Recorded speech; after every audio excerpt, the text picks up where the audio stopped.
പരീക്ഷയ്ക്ക് സഹായകരമായ കുറച്ച് ഗണിത ചോദ്യങ്ങൾ ഉത്തരം കാണാനുള്ള വഴി.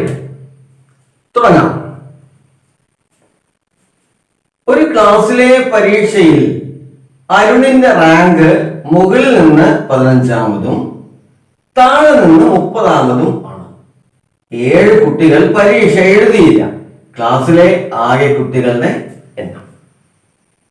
ക്ലാസ്സിലെ ആകെ കുട്ടികളുടെ എണ്ണമാണ് കാണേണ്ടത്. ഇതിനകത്ത് 2 ക്ലൂ തന്നിട്ടുണ്ട്. ഒന്നാമത്തെ ക്ലൂ, പരീക്ഷ എഴുതിയപ്പോൾ അരുണിന്റെ റാങ്കിന്റെ അപ്പുറത്തും ഇപ്പുറത്തുള്ള സ്ഥാനം. പരീക്ഷ എഴുതാത്ത കുട്ടികളുടെ എണ്ണം. പരീക്ഷ എഴുതാത്ത കുട്ടികളുടെ എണ്ണം അവിടെ നിൽക്കട്ടെ. പരീക്ഷ എഴുതിയ കുട്ടികളുടെ എണ്ണം അത് നമുക്ക് നോക്കാം അല്ലെ. അതിനെന്താ, ഇതാ ഇങ്ങനെ അടന്നിരിക്കുക റാങ്ക്. അതില് അരുണിന്റെ സ്ഥാനം എത്രയാ അറിയോ? ഇവിടെ നിന്ന് മുകളിൽ നിന്ന് 15-ാമത്. അത് മുകളായിക്കോട്ടെ, 15-ാമത്. പിന്നെയോ താഴെ നിന്ന് 30-ാമത് അരുണാണേ. അപ്പൊ നിങ്ങളിപ്പം എന്താ കണക്കാക്കുന്നത്? ആകെ എത്ര കുട്ടികൾ പരീക്ഷ എഴുതിയെന്ന 15, 30, 45 നമ്മൾ എഴുതി വെക്കും തെറ്റായിട്ട് അല്ലെ. അങ്ങനെ ചെയ്യാൻ പാടില്ല. അങ്ങനെ നിങ്ങൾ കൂട്ടും. 15, 30 നമ്മൾ കൂട്ടും. എന്നിട്ട് ഒന്ന് അതിൽ കുറക്കണം. അത്രയും കുട്ടികളാണ് പരീക്ഷ എഴുതി. ഒന്ന് കുറച്ച് എത്ര വരും? 15, 30, 45 ഒന്ന് കുറച്ച 44 കുട്ടികൾ പരീക്ഷ എഴുതി. പരീക്ഷ എഴുതാത്തവർ എത്രയുണ്ട്? അത് 7. അപ്പൊ ആകെ എത്ര വന്നു? 51 കുട്ടികളാണ് ആ ക്ലാസ്സിലെ ആകെ ഉള്ളത്. അത് ഓർമ്മ വന്നാൽ മതി. രണ്ടും കൂടെ കൂട്ടരുത്. 30ഉം 15ഉം കൂടെ കൂട്ടി 45ന്റെ കൂടെ 7 കൂട്ടരുത്. 30ഉം 15ഉം കൂടെ കൂട്ടുക, 45 കിട്ടിയാൽ അതിൽ നിന്ന് 1 കുറക്കുക. എപ്പോഴും അത് ശ്രദ്ധിക്കുക. അതിലാണ്. അപ്പൊ 44 കിട്ടും. അതിന്റെ കൂടെ 7, 50. ഓക്കെ. അടുത്ത ചോദ്യം. 3 സഹോദരങ്ങളുടെ വയസ്സ് 3:5:7 ആകെ വയസ്സ് 90 ആണ് ഇളയ സഹോദരന്റെ വയസ്സ്. അംശബന്ധവുമായി ബന്ധപ്പെട്ട ചോദ്യമാണ് ഇത്. അംശബന്ധം അറിയാത്തവരുണ്ടാകും. അപ്പൊ അവർക്ക് വേണ്ടിയാണ് പറയുന്നത്. ഇതിൽ ഇളയ സഹോദരന്റെ വയസ്സ് എന്ന് പറഞ്ഞാൽ എന്താ? 3:5:7 ആണ് അംശബന്ധം. ഇളയ സഹോദരൻ എന്ന് പറഞ്ഞാൽ ഇതിൽ ഏറ്റവും ചെറുതാണല്ലോ 3. ഇത് ആകെ എത്രയുണ്ട്? 7, 5, 12, 3, 15-ൽ 3 ഇളയ സഹോദരന്റെ വയസ്സിന്റെ അനുപാതം. ആകെ എത്ര വയസ്സുണ്ട്? 90. ഇത് 3 കൂടെ കൂട്ടിയാൽ വയസ്സ് 3 കൂടെ കൂട്ടിയാൽ 90. അപ്പൊ ഇളയ സഹോദരന്റെ വയസ്സ് കാണാനുള്ള വഴിയാണ് അവിടെ എഴുതിയിരിക്കുന്നത്. എന്താ? 3 ഇതിന്റെ ടോട്ടൽ 15 ഇൻറ്റു 90. ഇനി ഇതും 6 കിട്ടി. 6, 3, 18 ഇളയ സഹോദരന്റെ വയസ്സ്. ഇത്രയുള്ളൂ. പെട്ടെന്ന് ഒരു സെക്കൻഡ് കൊണ്ട് ചെയ്യാവുന്ന ചോദ്യമാണ്. ഞാനിവിടെ ബോർഡിൽ എഴുതി കാണിച്ചു എന്നേ ഉള്ളൂ. അടുത്ത ചോദ്യം, 3ാമത്തെ. ഒരു സമാന്തര ശ്രേണിയുടെ 3ാം പദം 34, 6ാം പദം 67 ആയാൽ ആദ്യ പദം. സമാന്തര ശ്രേണി 10ാം ക്ലാസ്സിലെ ആദ്യത്തെ പാഠഭാഗം. സമാന്തര ശ്രേണിയിലെ 3ാം പദം എത്രയാണ്? 34. 6ാം പദം എത്രയാണ്? 67. നമുക്ക് എന്താ കണ്ടുപിടിക്കേണ്ടത്? 1ാം പദമാണ്, ആദ്യ പദം. അതാണ് കണ്ടുപിടിക്കേണ്ടത്. അതായത് 1ാമത്തെ പദമാണ് കണ്ടുപിടിക്കേണ്ടത്. അത് കാണുന്ന വഴി സിമ്പിൾ ആണേ. 67 നിന്ന് 34 കുറച്ച് എത്ര വരും? 67 കുറഞ്ഞ 34, 33. 6 നിന്ന് 3 കുറച്ച് എന്ത് വരും? 3. 33 ഹരിക്കണം 3 ആണ് 11 അല്ലേ. എന്താ ഈ 11 പറഞ്ഞാല്? അത് പൊതുവ്യത്യാസം. സമാന്തര ശ്രേണിയാകുമ്പോൾ പൊതുവ്യത്യാസം ഉണ്ടാവുമല്ലോ. അപ്പം 11 ഇതിന്റെ പൊതുവ്യത്യാസം. ഇനി എന്താ വേണ്ടത്? 1ാം പദം കാണാം. അപ്പൊ 3ാം പദം 34. 1ാം പദം കാണാൻ എന്താ പറയുക അറിയോ? ഇതിൽ നിന്ന് 2 പൊതുവ്യത്യാസം കുറച്ചാൽ മതി. എന്നാ 1ാം പദം. 3ൽ നിന്ന് 1 കുറച്ചാൽ 2 കിട്ടൂലേ? ആ 2 അത്രയും പൊതുവ്യത്യാസം എന്ത് ചെയ്യാം? ഇതിൽ നിന്ന് 34 കുറക്കുക. അപ്പം 11 കുറിക്കുന്ന 2 എത്രയാ? 22. അപ്പൊ 34ൽ നിന്ന് 22 കുറച്ചാൽ കിട്ടും 12 കിട്ടും. ഇതാണ് ആദ്യ. മനസ്സിലായല്ലോ? 6ാം പദത്തിൽ നിന്ന് 3ാം പദം കുറച്ചു, അപ്പൊ 33. അതുപോലെ ഈ 6ൽ നിന്ന് 3 കുറച്ചു, അപ്പൊ 3 കിട്ടി. 33 ഹരിക്കണം 3, 11. അതാണ് പൊതുവ്യത്യാസം. ഇനി 3-ൽ നിന്ന് 1 കുറച്ച് എത്ര വരും? 2. അതായത് 2 പൊതുവ്യത്യാസം കുറക്കണം. എന്തിൽ നിന്ന്? മൂന്നാമത്തെ പദത്തിൽ നിന്ന്. അങ്ങനെ കുറച്ചപ്പോ എന്ത് കിട്ടി? 2 പൊതുവ്യത്യാസം എന്ന് പറയുന്നത് 22. 34-ൽ നിന്ന് 22 കുറച്ച് 12. അടുത്ത ചോദ്യം. യു ബിയുടെ സഹോദരൻ, ഡബ്ല്യു യുവിന്റെ സഹോദരി, എക്സ് ഡബ്ല്യുവിന്റെ പുത്രൻ. എക്സിന് ബിയോടുള്ള ബന്ധം എന്താണ്? യു യു ഇതെന്താണ്? ബിയുടെ സഹോദരനാണ്. അപ്പൊ യുയും ബിയും സഹോദരൻ. ഡബ്ല്യു യുവിന്റെ സഹോദരി. അപ്പൊ ഇത് 3 സഹോദരങ്ങൾ. അപ്പൊ ഡബ്ല്യു യുവും ബിയും എന്താണ്? സഹോദരങ്ങളാണ്. യു എന്ന് പറഞ്ഞാൽ എന്താണ്? യു അത് മെയിലാണ് അല്ലെ? സഹോദരൻ ആണല്ലോ, അപ്പം പുരുഷനാണ് മെയിൽ. ഡബ്ല്യു എന്ന് പറഞ്ഞാൽ സഹോദരിയാണ്, അപ്പൊ എന്ത് വരും? അത് ലേഡിയാണ് അല്ലെ, അല്ലെങ്കിൽ ഗേൾ ആണ് എന്ന് പറഞ്ഞേ. അപ്പൊ ഡബ്ല്യു സഹോദരിയാണ്, യു മെയിൽ. ഇത് 3 സഹോദരങ്ങളാണ്. അത് കിട്ടിയല്ലോ. ഇനിയോ എക്സ് ഡബ്ല്യുവിന്റെ പുത്രനാണ്. എക്സ് ഡബ്ല്യുവിന്റെ പുത്രനാണ്, അതായത് സൺ. ഡബ്ല്യുവിന്റെ സൺ പുത്രനാണ്. എക്സിന് ബിയോടുള്ള ബന്ധം, എക്സിന് ബിയോടുള്ള ബന്ധമാണ്. ഇതാണ് കാണേണ്ടത്. അപ്പൊ ഇത് 3 സഹോദരങ്ങളാണ്. അതിനകത്ത് ഇത് ആണാണ്, ഇത് പെണ്ണാണ്. ഇത് ആണോ പെണ്ണോ എന്ന് പറഞ്ഞിട്ടില്ല. ഡബ്ല്യു അല്ല, എക്സ് എന്താണ്? ഡബ്ല്യുവിന്റെ മകനാണ്, സണ്ണാണ്. ഇനി ഇവ തമ്മിലുള്ള ബന്ധമാണ് കണ്ടുപിടിക്കേണ്ടത്. ബി പുത്രനല്ല, പുത്രനാവൂലല്ലോ, അത് തെറ്റ്. ഒന്നാമത്തെ ഓപ്ഷൻ തെറ്റ്. സഹോദരനല്ല, ഇത് 3 സഹോദരങ്ങൾ. ഇത് ഇയാള് സഹോദരന്റെ സഹോദരിയുടെ പുത്രനാണ്, ബിന്റെ സഹോദരിയുടെ പുത്രനാണ്. അപ്പൊ പുത്രനല്ല, സഹോദരനല്ല, സഹോദരിയല്ല, പിന്നെ ഒറ്റൊന്നേ ഉള്ളൂ ഇതിനകത്ത്. എന്താ? അനന്തരവൻ. അതാണ് അതിന്റെ ഉത്തരം. ആ ഓപ്ഷനാണ് നമ്മൾ നോക്കേണ്ടത്. പുത്രനല്ല, സഹോദരനല്ല, സഹോദരിയല്ല, അത് 3 അല്ല. അപ്പൊ 4ാമത്തെ ഓപ്ഷൻ എടുക്കുന്നു, അനന്തരവൻ. അങ്ങനെയാണ് അതിന്റെ ഉത്തരം കണ്ടുപിടിക്കുന്നത്. ഓക്കെ, അടുത്ത ചോദ്യം. 3 + 7 ഗുണിക്കണം 6 - 4 ഗുണിക്കണം 4 + 6. 3 + 7 ഗുണിക്കണം 6 - 4 ഗുണിക്കണം 4 + 6. ഇത് ബ്രാക്കറ്റിലാണ്. 3 + 7 ഇതും ബ്രാക്കറ്റിലാണ്. ഇങ്ങനെ ഒരു കണക്ക് കിട്ടിയാല് ഇത് ചെറിയ ചെറിയ സംഖ്യകളുടെ ഗുണനം, വ്യവകലനം, സങ്കലനം, പ്ലസ് സങ്കലനൊക്കെയാണ് അല്ലേ. അപ്പോ ചെറിയ സംഖ്യകളാണ്. അപ്പം പൊതുവെ നമ്മൾ അങ്ങനെ എഴുതിയില്ലേ. പക്ഷെ അതിനകത്ത് കുഴപ്പമുണ്ട്. ഇങ്ങനെ ചെയ്യുമ്പോൾ അതിലൊരു നിയമമുണ്ട്. നിയമം അറിയാലോ? എന്താ അതിന്റെ പേര്? BODMAS എന്ന് പറഞ്ഞാല് ബ്രാക്കറ്റ് ഉണ്ടെങ്കിൽ ആദ്യം അത് ചെയ്യണം, ഓഫ് ഉണ്ടെങ്കിൽ രണ്ടാമത്, അതിനുശേഷം ഹരണം, അതിനുശേഷം ഗുണനം, അതിനുശേഷം എഡീഷൻ, അതിനുശേഷം സബ്ട്രാക്ഷൻ. അങ്ങനെയാണ്. അപ്പൊ ഇതിൽ ബ്രാക്കറ്റ് ഉണ്ട്, 2 ബ്രാക്കറ്റ് ഉണ്ട്. എന്തൊക്കെയാ? ഒന്നിതും ഒന്നിതും. ആദ്യം അത് ചെയ്യാൻ നമുക്ക്. 3 + 7 എത്രയാ? 10 ഗുണിക്കണം 6 - 4 ഗുണിക്കണം 4 + 6. ഇത് ചെയ്യാം. അടുത്തത് ചെയ്യേണ്ടത്, അടുത്തത് ഗുണനമാണ്. 2 ഗുണനമുണ്ട്. 10 ഗുണിക്കണം 6 60 - 4 ഗുണിക്കണം 10 40. ഇനി പ്രത്യേകിച്ചൊന്നുമില്ല. ഇന്നത്തെ ഒരു വ്യവഹാരം മാത്രമേ ഉള്ളൂ. ഉത്തരം കിട്ടി 20. ഇതിന്റെ ഉത്തരം. ഓക്കെ, അടുത്ത ചോദ്യം.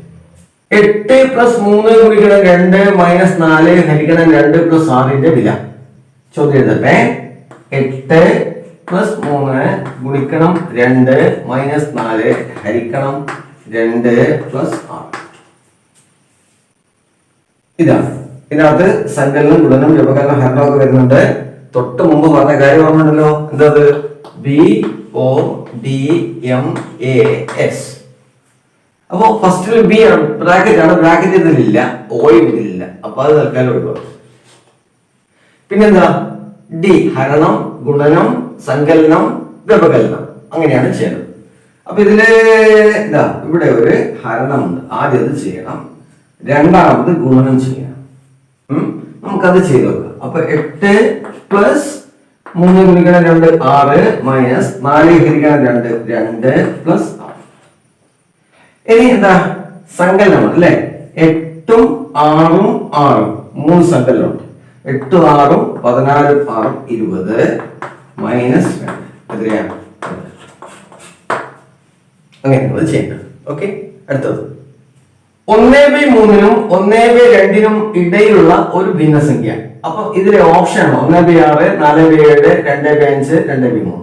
ഈ 4 ഭിന്നസംഖ്യകളിൽ ഏതാണ് 1/3നും 1/2നും ഇടയിലുള്ള ഭിന്നസംഖ്യ? 1/3 അതിന്റെ 1/3 1/2. ഓപ്ഷൻ എന്തൊക്കെയാണ്? 1/6, 4/7, 2/5, 2/3. ഈ 4 ഓപ്ഷനില് 1/3നും 1/2നും ഇടയിലുള്ള ഭിന്നസംഖ്യ ഏതാണെന്ന് എങ്ങനെ നമ്മൾ നോക്കുക? എളുപ്പത്തിൽ കാണാനുള്ള ഒരു ക്ലൂ ആണ് പറയുന്നത്. 2/3 എന്ന ഓപ്ഷൻ എടുക്കുക. 2/3ന്റെ പ്രത്യേകത എന്താ? അത് 1/2നേക്കാൾ വലുതാണ് അല്ലെ? ഇവിടെ ഇപ്പം ഇതിപ്പോ 1/2 എന്ന് പറഞ്ഞാൽ പകുതിയല്ലേ? ഇത് പകുതി ആക്കണമെങ്കിൽ എന്ത് വേണം? ഇത് 1/2/3 എന്നായിരിക്കണം. 3ന്റെ പകുതി വരണം മുകളിൽ അംശം. പക്ഷെ അതിനേക്കാൾ പകുതിയേക്കാൾ കൂടുതലാണ് എന്ന് പറഞ്ഞാൽ 2ന് ശേഷം വരുന്നതാണ് ഇത്. അപ്പൊ ഇത് തെറ്റ്.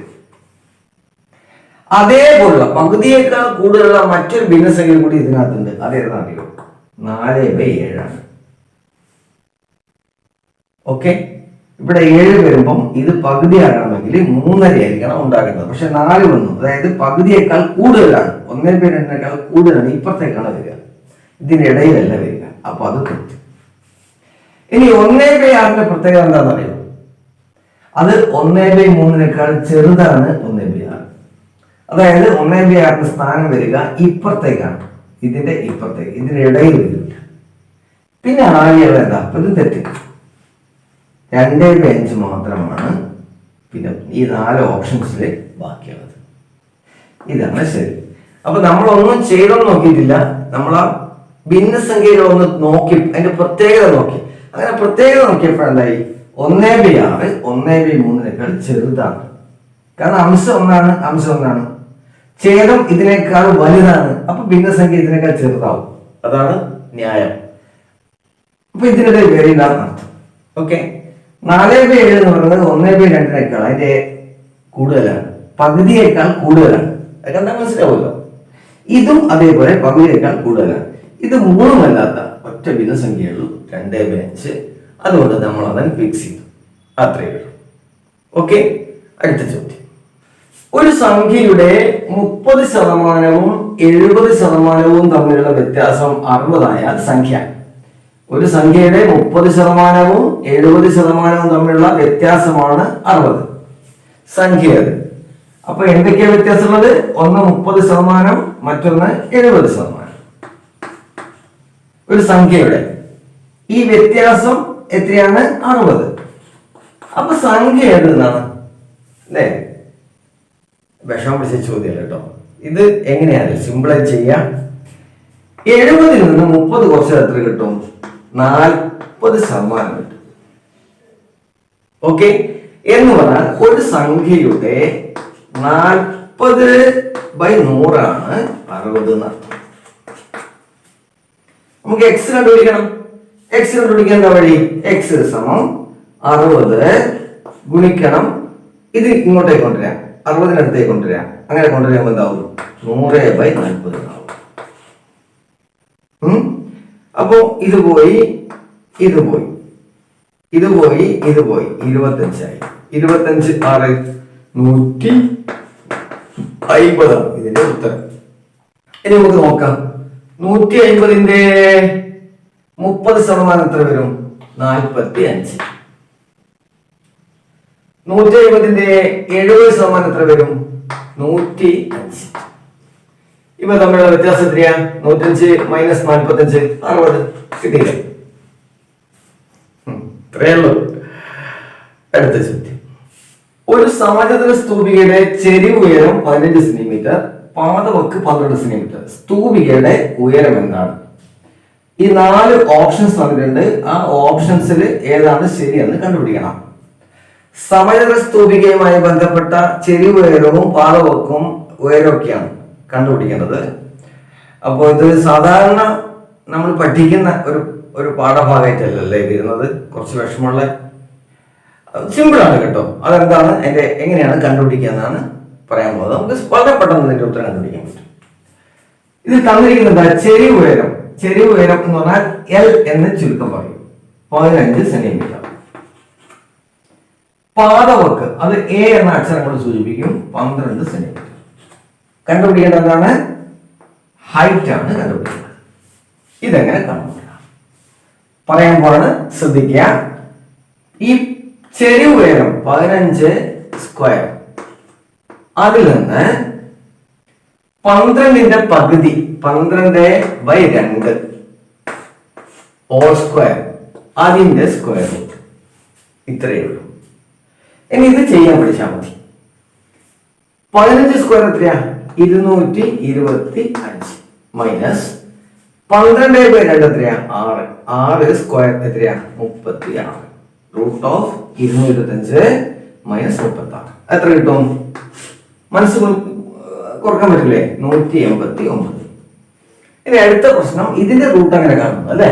159ന്റെ കൃത്യമായ റൂട്ട് ഇല്ല. അതിന്റെ എളുപ്പ വഴി അതാണ് പറയാൻ പോകുന്നത്. ഇതിന് നമുക്ക് 9 ഗുണിക്കണം 21 മാറ്റി എഴുതാം. 159. ഈ 9ന്റെ റൂട്ട് നിങ്ങൾക്ക് അറിയാലോ, 3. പിന്നെ ഇതിങ്ങനെ തന്നെ എഴുതിയേക്കുക. 21 പ്രത്യേകിച്ച് റൂട്ട് കൃത്യമായ സംഖ്യയല്ല. 3√21. 3√21. ഡി ആണ് ഇതിന്റെ ഓപ്ഷൻ. അടുത്ത ചോദ്യം. ശതമാനം എന്നത് മൈനസിനെയും, ഇതൊരു സ്റ്റാർ ചിഹ്നമാണ്, എന്നത് ഹരത്തിനെയും, അറ്റ് ദ റേറ്റ് ഓഫ് എന്നത് ഗുണനത്തെയും, ആഷ് എന്നത് പ്ലസിനെയും സങ്കലത്തെയും സൂചിപ്പിച്ചാൽ 8 at the rate of 7, percentage 36, നക്ഷത്രം 3, ആഷ് 5ന്റെ വില. ഇങ്ങനൊരു ചോദ്യം പൊതുവെ എന്താണ് ചെയ്യേണ്ടത്? എന്താണ്? നമ്മൾ ആദ്യം ഇതിനെ കോഡ് ചെയ്യാം. അപ്പൊ 8 at the rate എന്നത് സൂചിപ്പിക്കുന്നതിനാണ്, എന്നത് ഗുണനത്തെയാണ്. പിന്നെ 7 ശതമാനം എന്നത് മൈനസിനെയാണ്, 36. നക്ഷത്ര ചിഹ്നം സൂചിപ്പിക്കുന്നത് ഹരണത്തെയാണ്, 3. ആഷ് എന്നത് പ്ലസിനെയാണ്, 5. ഇതാണ് ഹരണമാണ് ആദ്യം ചെയ്യേണ്ടത്. അതിനുശേഷം ഗുണനം, പിന്നെ പ്ലസ്, പിന്നെ ബഹുഗുണനം. അപ്പൊ ഇത് രണ്ടും വെവ്വേറെ കിടക്കുന്നതുകൊണ്ട് നമുക്ക് ആദ്യം ഇത് ചെയ്യാം. 8 7 56 മൈനസ് 36 ഹരിക്കണം 3 12 പ്ലസ് 5. ഇനി പ്രശ്നമില്ല അല്ലേ? 56ഉം 5ഉം കൂടെ കൂട്ടുക, 61 മൈനസ് 12 49. 56ഉം 5ഉം 61, 61ൽ നിന്ന് 12 കുറച്ച് 49 ആണ് ഇതിന്റെ ഉത്തരം.